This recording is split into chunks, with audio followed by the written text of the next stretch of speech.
Now in the chat, if you think Never Lucky's going to be able to take it, take that hashtag NLY, hit enter.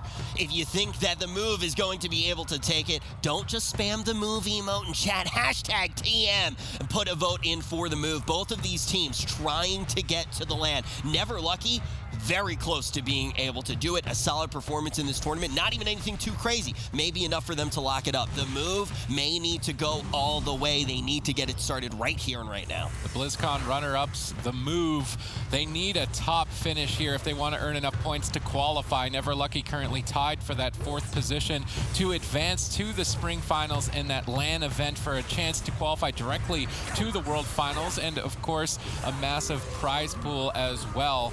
It would be devastating for the move to not make it. This is the first time that we've seen them performing finally in the upper bracket with the best shot that they're going to get to try and qualify.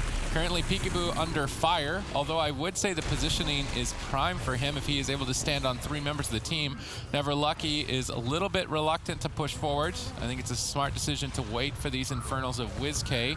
Peekaboo's trying to initiate an attack. WizK marching himself over, but with that Chains of Ice, so difficult to actually get in line of sight. But the main reason we see the Destruction Warlock with the Assassination Rogue is that Peekaboo can run a Fan of Knives build, and if the enemy team wants to avoid the Destruction Warlock and utilize the pillar in line of sight and clump up together, then the Assassination Rogue will maximize his damage, in this case Peekaboo.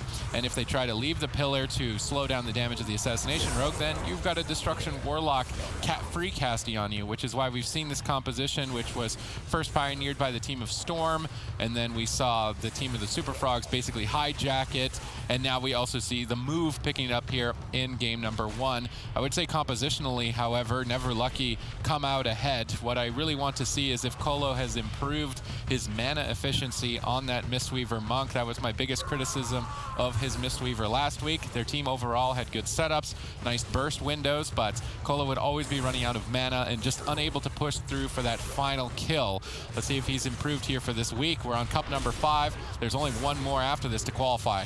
Yep, Never Lucky. I think they've come in with a solid game plan. Zach's actually running the Tiger Eye Brew PvP talent, and basically what that is, it is a buff that you gain by spending chi. So Zach, although he's sitting behind the pillar right now, every time he uses a spinning crane kick, anytime he uses anything that costs chi, he's slowly building up the Tiger Eye Brew buff, and eventually he's going to be able to use that to bypass armor and make an all-in push onto WizK. So they can sit back here, build up 10, 20 stacks of Tiger Eye Brew. That's going to give them a lot of momentum, a lot of damage to sort of get through a lot of the defense the Destruction Warlock has available. So I think it's likely what Never Lucky's doing right now is he's trying to pick their moment in this game where potentially Dampening ramps up a little bit higher and they can make an all-in push onto WizK to take him down. But the pressure on Peekaboo has actually been really good, and he needs to be a little careful making these offensive pushes. Yeah, but before Dampening, I think attacking the Assassination Rogue is the best target for Never Lucky, and they might be able to bait Absterge into a bit of a trap with his heal over time effects.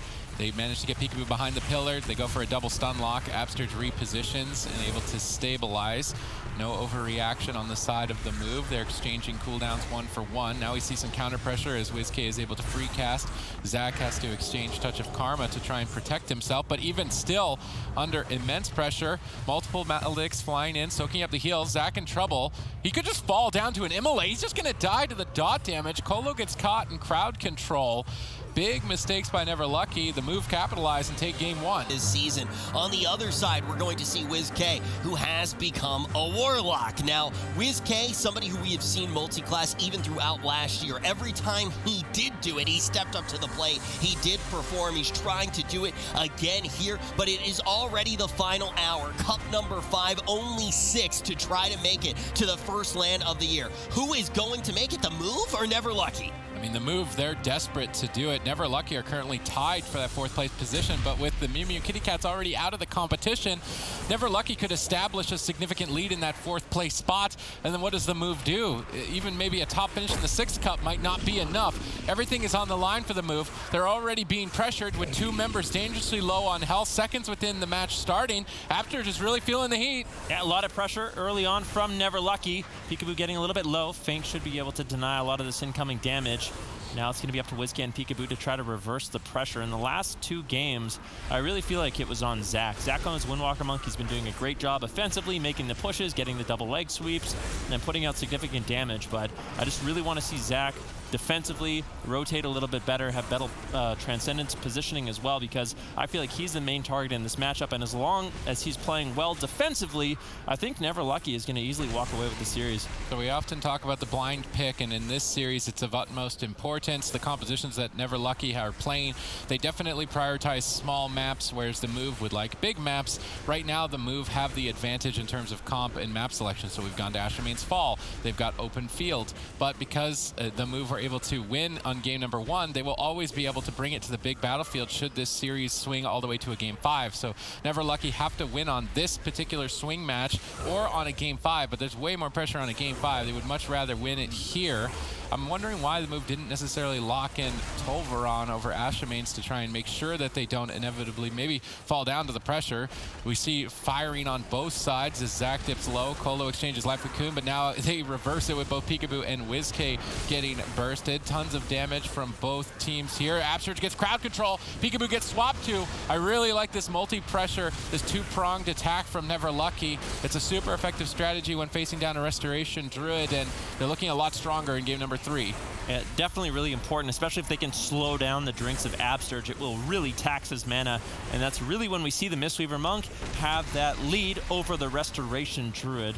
Colo and Zach positioning very close to Absurge, and I like that because Absurge is going to have to create distance if he wants to find enough time to actually get out of combat and look for drinks. Zach with a Crackwing Jade Lightning keeps him in combat for now. I really want to see Colo move across the map on top of Absurge. Just play on Absurge, stop the drinks like right now, which is really important. Zach with good backup, good awareness, was able to shut that down. I feel like as long as Never Lucky can keep up this pressure, inevitably they will have a mana lead. Absurge, 50% mana already.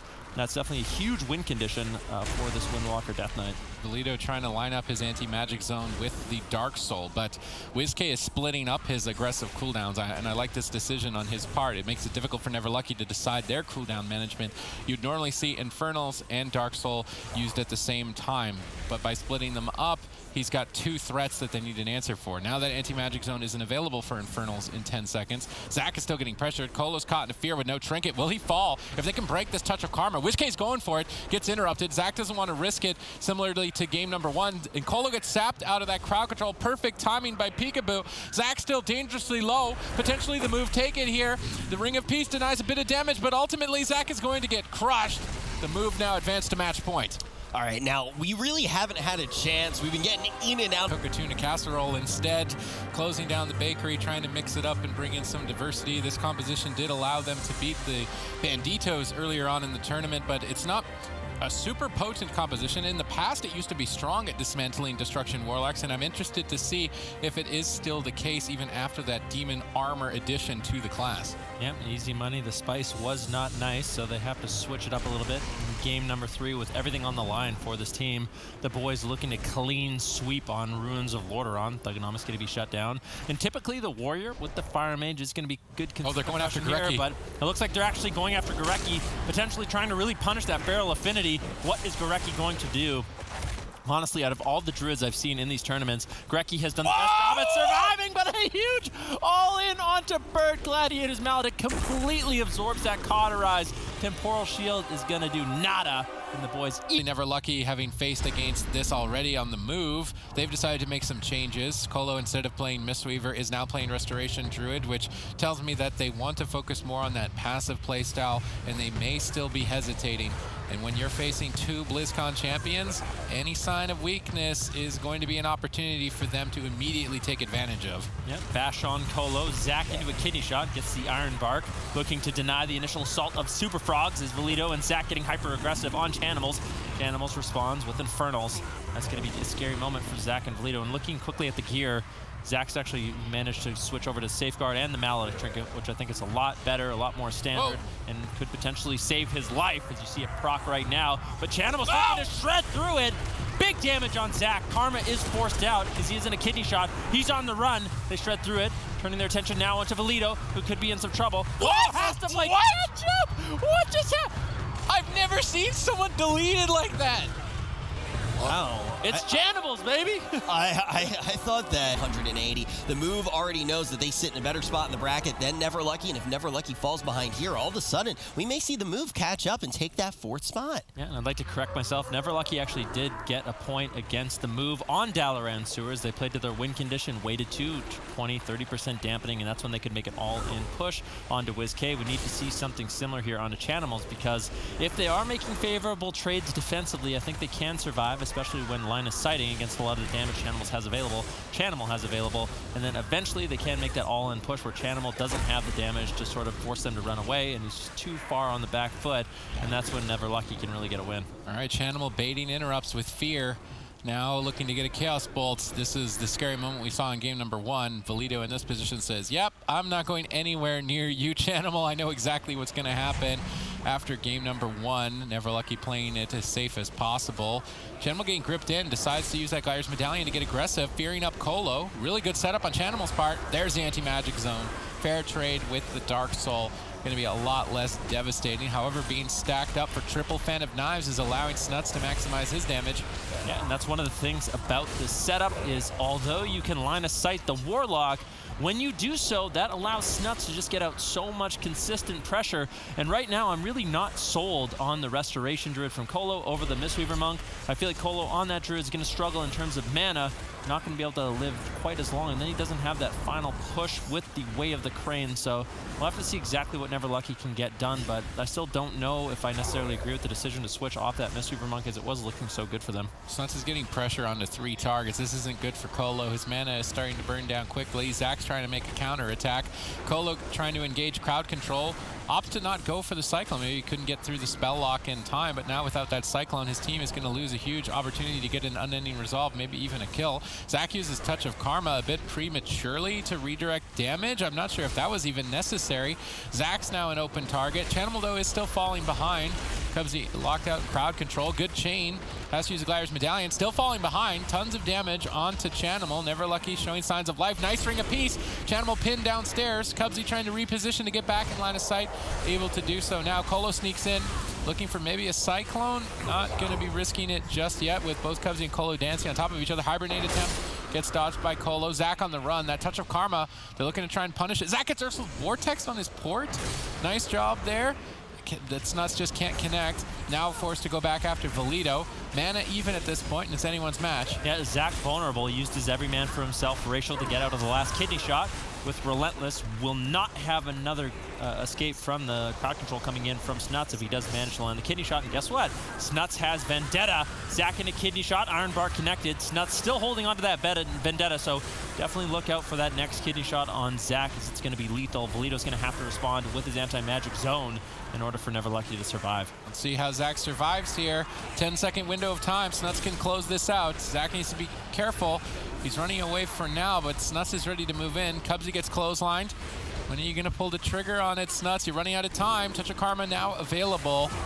Maybe they go after Colo. I actually think a swap to Colo wouldn't even be that bad based on the positioning. Instead, going after Valido. I don't like that. I think there was a lot better targets for that kidney shot. They do manage to at least pull the Gladiator's Medallion. Maybe an opportunity to exploit later on.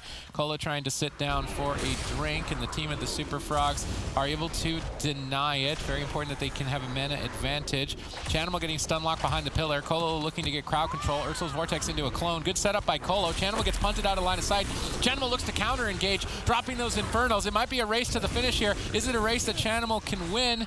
Doesn't look like it. He's on the back foot. Unending resolve. Although now he could counter pressure quite heavily. He's ramped up huge Chaos Bolts. Will anti-magic zone be enough defense to deny the Chaos Bolt kill here of Chanimal? That defense is going to be fading shortly. Zach needs to be ready for it. One Chaos Bolt could close this out if he's able to get it off. Zach ducks around the corner. Line of sights it. Chanimal then turns his attention to Valido. Fake cast the Mind Freeze, but Valido now ducks out of line of sight. Chaos Bolt tossed out on Colo because Chanimal has no other choice, but actually bursting him down quite heavily. Another Chaos Bolt lands, potentially gets interrupted there, but Colo completely out of mana, has just used Innervate. Things are not looking good here for Never Lucky. Cubsy still doing quite healthy. He's on around 25% mana. Chanimal gets caught into a stun. Zach Invalito once again with a beautiful ring of peace, bringing Chanimal out of position. Mortal Coil secured there by Chanimal with a kidney shot on Zach. That's it. Full blind on Cola. What is Zach going to do? He's gonna die. Inevitably fall down. Thank you for ruining my analysis, Rich, but yeah, you're right. One that Zico also did predict, and now as the gates open, the question on all of our minds is whether or not this rematch is going to be a repeat, if we're going to see Easy Money create a major upset and send Method Orange out of this tournament early. I think it's important to take into account when we have newcomers such as Easy Money, live broadcast is a lot different than playing in the offline stages or even just playing on the ladder with a live audience monitoring every move you make.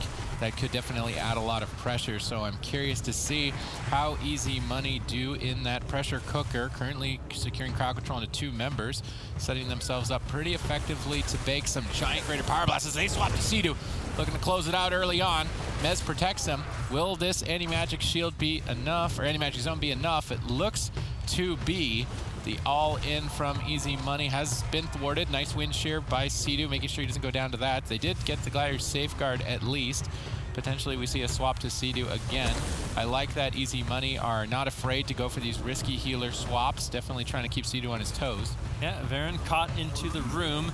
Greater Power Blast secured onto Trill. Burt trying to get some counter pressure for his team. Method Orange looking to get really aggressive though. Trill commits the touch of death now. Onto Varen. He responds with the temporal shield to deny some of this damage, and it looks like he will be able to survive. I like the Windwalker Death Knight. I think it provides a lot more single target damage than the Demon Hunter, which is what they need to really pressure down one of these mages. But Burt's been doing a good job building up pressure for his team. Sidu forced to trinket out. Now with no Astral Shift, no Trinket, no anti-magic zone, Sidu is a very vulnerable target to incoming burst damage from Easy Money if they can get a nice clean setup. Yeah, they've set themselves up for victory actually. If they can get Sidu in a full polymorph, set up a double casted greater pyro blast, some feral affinity damage sprinkled on top, I think that they've got a recipe for success here. Sidu needs to be playing in the safest position possible. If he overextends, it could be it. Burt blinks in to set up for the win. He's got the polymorph on Sidu. Varen gets a double ring of frost. Perfect setup. Burt gets the pyro. Varen double blinks in, but where was the stun?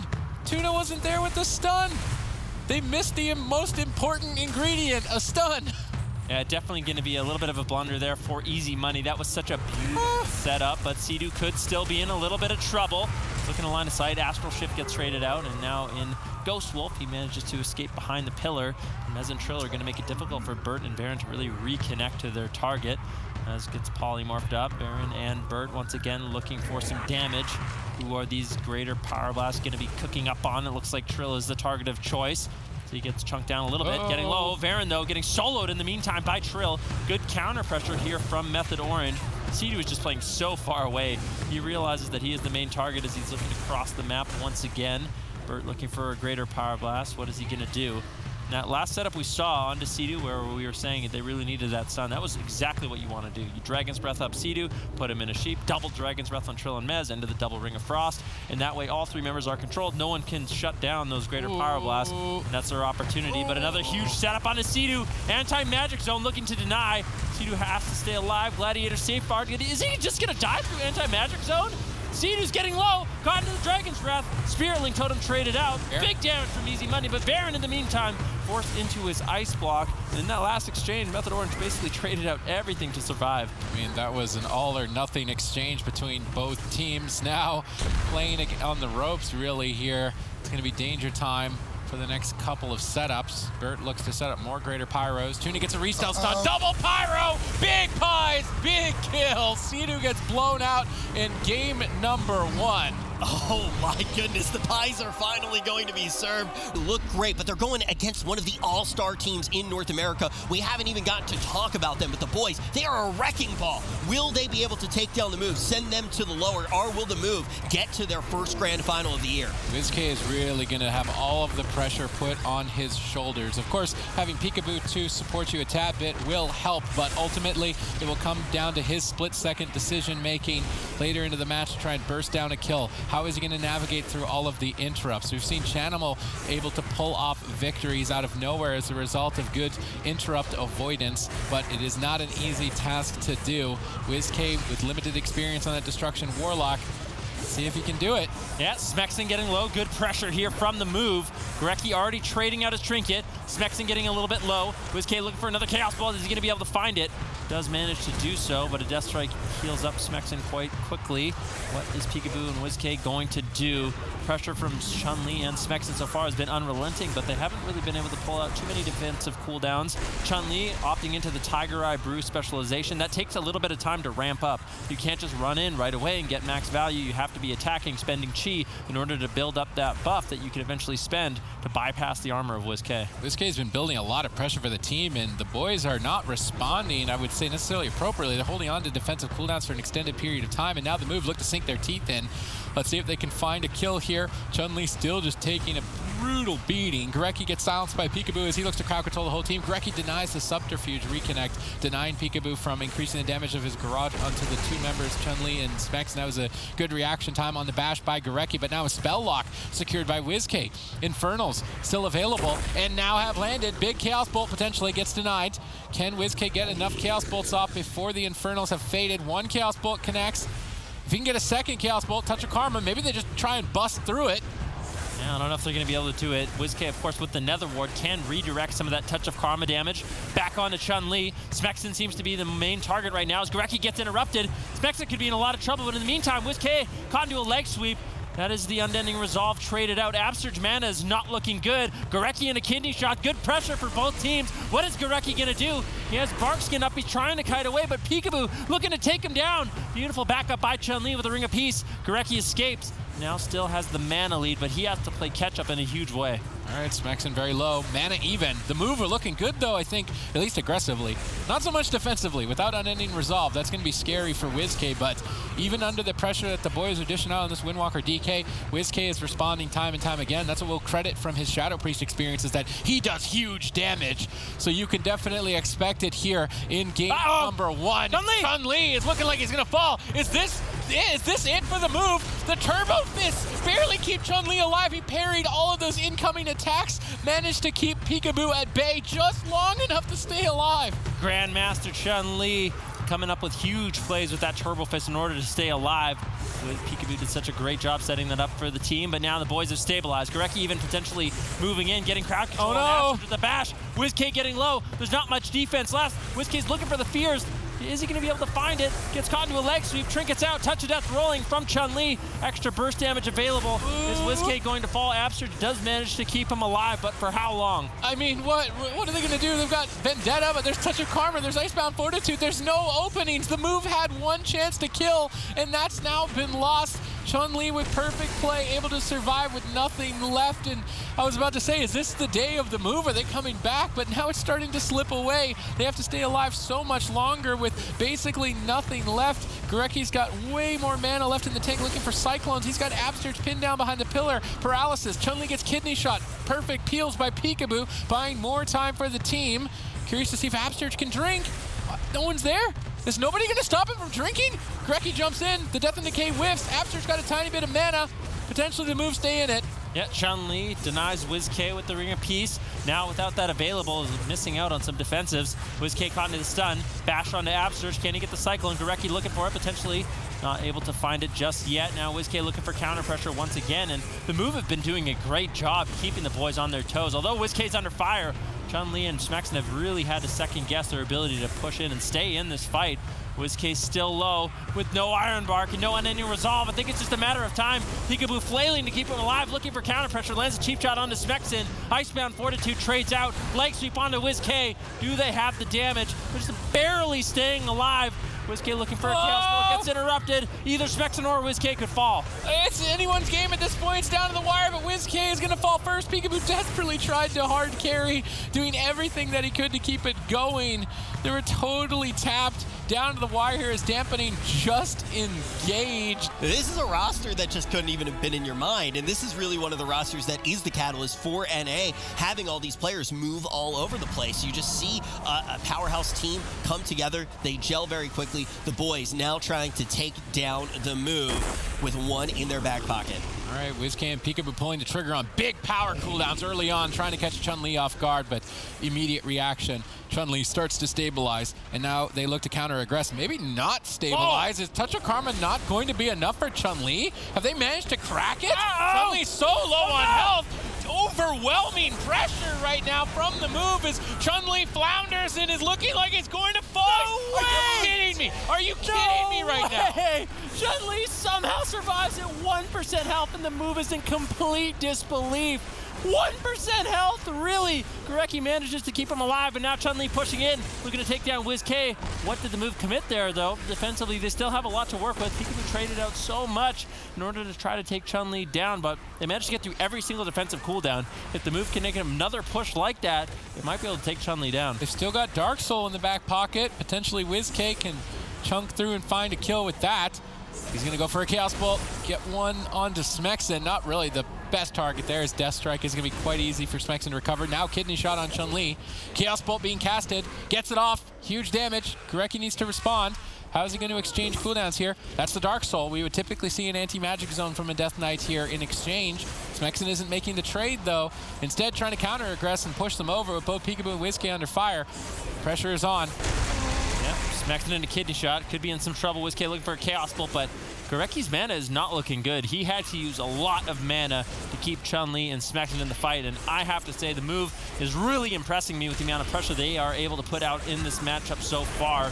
Chun-Li and Smexen playing a little bit scared.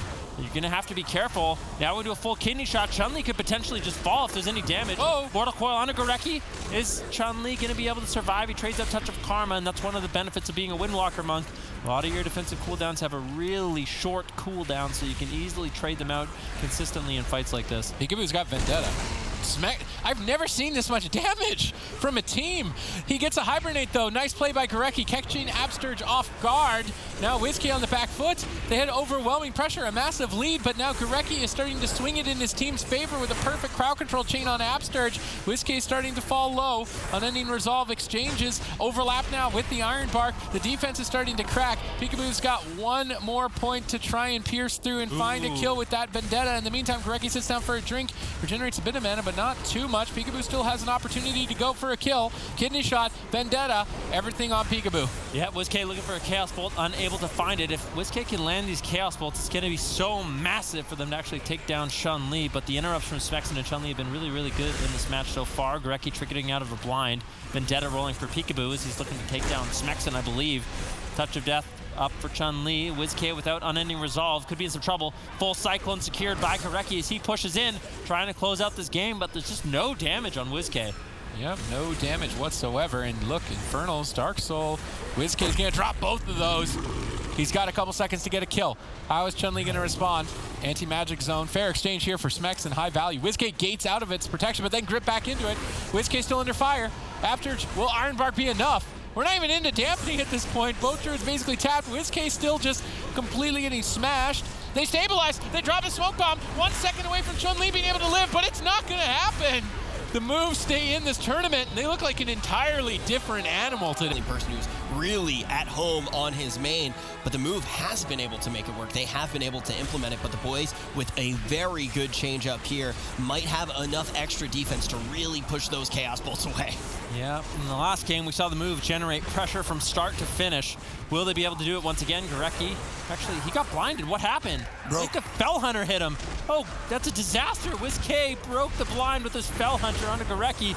That is a nightmare start for the move. Not really going to be able to get too much pressure as Gorecki's not going to be put in any crowd control. Big yikes early on for the move. That was an important crowd control. Now whiffed as Peekaboo tries to carry, catching Chun-Li in a smoke bomb. They're under-responding, disrespecting, and now have to overextend their defensive lineup.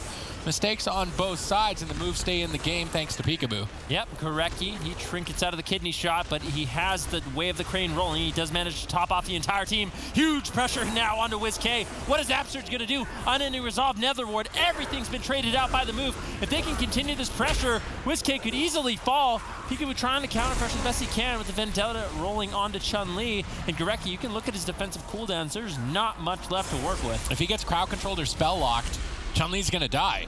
They have to abort the mission. Absterge moves in, secures crowd control to close the game out. They're going to do it! No way! Move advance to match point. And this was one of those series where it seems like a big mistake comes in. And final of the year. Keep in mind, right now, they are 8 points behind if they lose here of Never Lucky to going to the LAN. Obviously, there is one more cup, but if they can win this, just win this one more game, they take number 4 from NA, and coming out of week number 5, they would be going to the LAN. Can the Move get that done? All right, here we go. It's game number 5. Can the Move manage to secure a spot to qualify to the spring finals? They've got the best chance that they've ever had so far this year here today against the boys, but obviously the boys are not going to make it easy as it's coming down to one final match here on Tiger's Peak. Peekaboo holding on to Vendetta this time around, not leading the charge for his team. I think it's important for Peekaboo to be the last member to commit aggressive cooldowns. He's the one with all the setup. Allow WizK to be the intimidating factor and scare the opponents into using cooldowns, and then Peekaboo can push through and find the kill. That's what worked for them in their wins, unlike they're on hook point. Here early on, we already see a mana lead establishing for the boys, and that is not good for the Move. Definitely not. Gorecki with no trinket, vulnerable to crowd control. If Absurge ever decides to push in, land a Bash Cyclone, but Absurge playing passive, looking for a drink. Gorecki shuts it down with a Vortex. Absurge is sitting down for a drink once again. He wants to really pressure Gorecki into forcing that shutdown. Now Gorecki landing a full Cyclone. WizK could be in a lot of trouble. Absurge wasted a lot of time. Down to crowd control, into the Bash, forced to trade out the trinket. And WizK, as a result, has to trade out the unending resolve. And if you look, the Move, they don't have any defense left. They've basically cracked the Move's wall. Mana now in favor of the boys, and I don't know what this is, if the boys were just taking a nap earlier in the series and now they've woken up, but their damage is much higher and really putting the pressure on the Move here. If you're the Move, you want to avoid that lower bracket. You don't want to go head-to-head with the Super Frogs, or at least you want to stall it out and at least guarantee a second-place finish. They desperately want to qualify for that spring finals. They've got a couple seconds to take out Chun-Li. They're going for it. They get denied. Touch of Karma. Now they have to bust through that. They may be able to do so with a Nether Ward on it, although now recovered. Mana's evening out. Iron Bark will stabilize. Gorecki still has that in his pocket. Mana is equal, but cooldowns are in favor of the boys. Neither of these teams have found a moment to drink. Gorecki now in stealth. What is he doing? Is he going to be able to regenerate some mana? That'll give the boys a huge lead. But no, Gorecki moving in cat form, that Feral Affinity, getting the pounce stun onto WizK. Still a lot of pressure here for the boys. Absurge has not been able to stop healing WizK this entire game, never being able to get the luxury of actually sneaking away and regenerating some of his mana. WizK still under fire, no unending resolve for another 1 minute and 42 seconds. It's a big opportunity, a big window for the boys to push through, especially with Chun-Li's Touch of Death rolling up in around 24 seconds. WizK gets denied again by Smexon. Both teams basically running on fumes this early on. Everything is going to come down to split-second decision-making. Absurge is crowd-controlled first. WizK is being pressured, but Peekaboo has an opportunity to punch back. Desperation Blind to stall and maybe get some mana in the tank, or at least get some cooldowns, but now Blind not available for Gorecki. He's going to have free reign in this game, and he's going to jump right on top of Absurge, look for some crowd control, securing the Cyclone and potentially the series. WizK is still low, desperately trying to gate to safety, but Smexon grips him back into his clutches. Perfect chain executed by Gorecki. WizK barely holding on, and how much longer? Double Mortal Coil, but the Maledict is absorbing so much healing. Multiple incoming, and Absurge has nothing left to keep him going, and WizK is going down. The Move will have to face the Super Frogs in the lower bracket, but the boys dodged a bullet.